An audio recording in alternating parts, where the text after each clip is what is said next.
Some roads in America look endless. Wide, lonely stretches that disappear into the dark like they've swallowed every traveler who ever doubted where they were going. It's said that if you drive long enough, far enough, and late enough, the road starts to remember you. And that's when it begins to whisper back.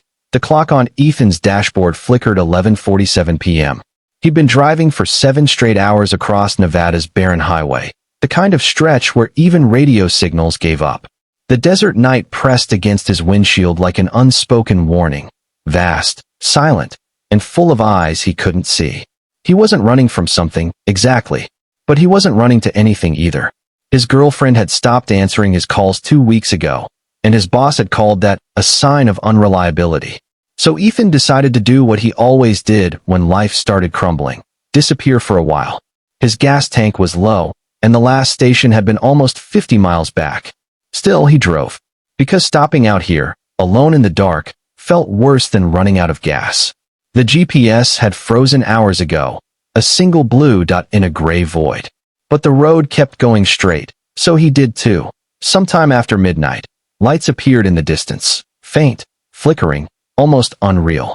A gas station. Ethan pulled in, relieved. The fluorescent bulbs above the pumps hummed unevenly, and one kept blinking like it couldn't decide whether to live or die. There was no sound except the desert wind brushing against the metal sign that read, "Last stop fuel, open 24/7. But the place looked anything but open. The glass door was smudged with handprints. The open sign glowed, but the inside was dark. Ethan hesitated, then stepped inside. The bell above the door rang, a sharp, hollow clang. No one answered. Shelves of snacks stood half empty. A single security camera hung from the ceiling, red light blinking lazily. Ethan called out, "Hey, anyone here?" A voice replied, but not from the counter. It came from the back, muffled, low. "Pump 3, it said. Ethan froze. He hadn't told anyone what pump he'd parked at. He turned slowly toward the sound. There was a door behind the counter, half open. Faint light spilled from within, yellow, trembling. "Hello," Ethan said again. No response. He considered leaving cash on the counter and going back to his car, but something about the quiet made his stomach twist. Then the intercom crackled. A distorted voice whispered through it, broken by static. "You shouldn't have stopped here." Ethan's throat tightened.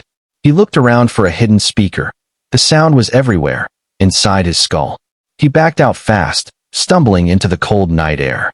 His car waited, engine idling, headlights cutting through the dust.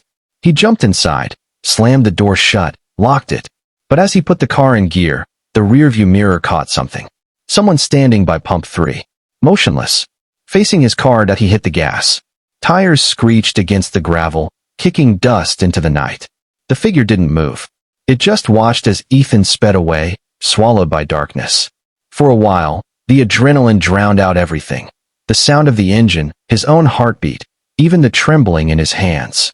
But once the road straightened again, silence crept back in. He checked the mirror once more. Nothing but black. No headlights behind him. No glow from the station. It was like it had never existed.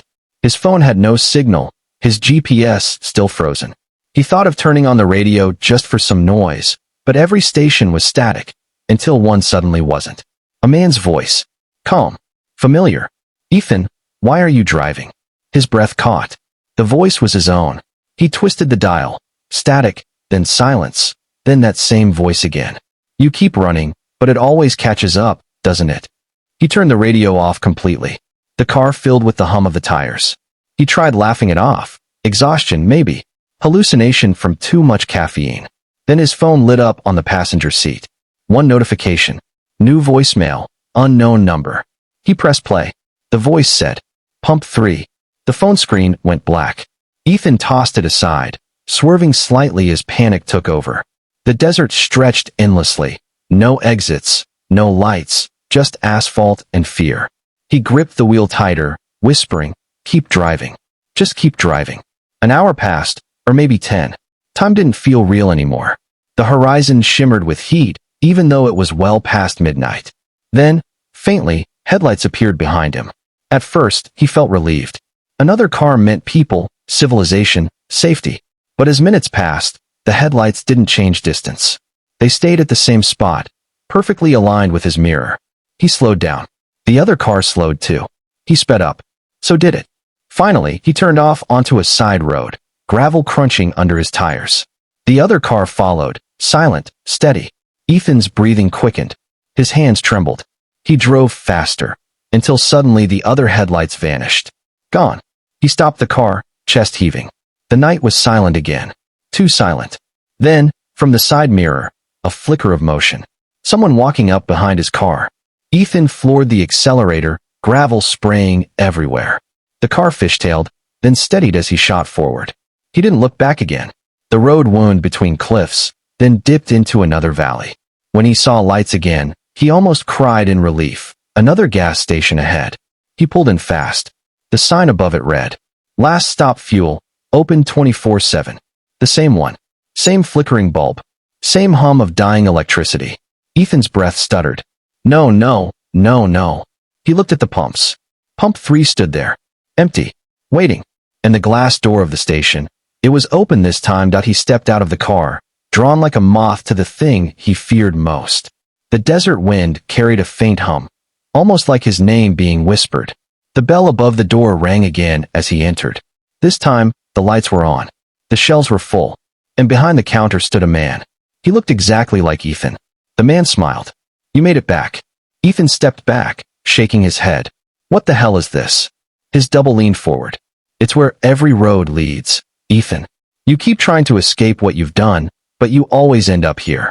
The world around him flickered, lights dimming, walls bending, the air thickening with the hum of static. You don't remember her, do you? The voice said. And suddenly, in the reflection of the glass door, Ethan saw her, his girlfriend. Only she wasn't alive. He stumbled out of the station, gasping for air. The desert stretched endlessly again, wind slicing across his face. He jumped into his car and drove. Faster, harder, as if speed could undo memory. The voice on the radio returned. She called you before the crash, it said. You didn't answer. You left her on the side of the road. Ethan's eyes blurred.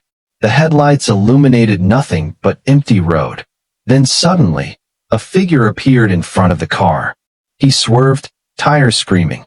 The car flipped once, twice, then silence. The camera, if there were one, would fade in slowly.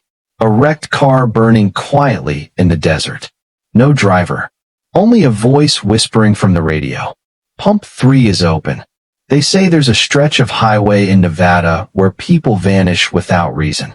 Locals claim the road itself collects those who run from guilt, keeping them looping forever between gas stations that no longer exist.